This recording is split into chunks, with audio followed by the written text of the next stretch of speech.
Én egy erdélyi kisfaluból jövök, és rengeteg bátorságra volt szükségem az életemben. Legelsősorban ahhoz kellett bátorság, hogy észrevegyem, hogy nem tudok beállni a sorba.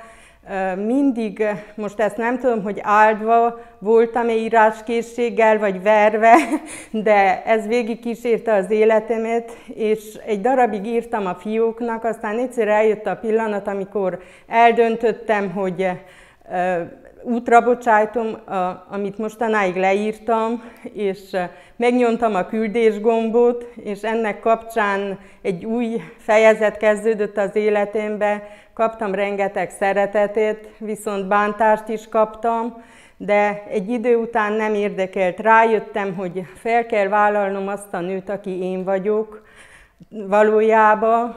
Aztán volt még egy nagyon fontos változás az életemben, amihez ismét bátorságra volt szükségem, hogy hátrahagyva a szülőföldemet, a családomat, nagyvárosba vállaltam munkát.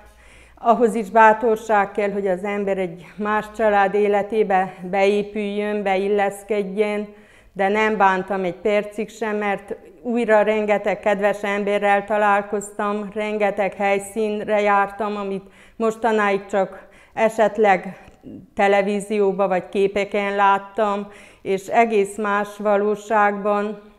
Bátorság kell ahhoz, hogy az ember tudjon megmaradni önmagának minden körülmények között, és próbálja minden helyzetből a lehető legjobbat kihozni. Sokszor nem könnyű, de megéri, és én mindenkinek azt mondom, hogy mindenkiben van bátorság, és próbálja meg előhozni magából, bármilyen áron és bármilyen körülmények között.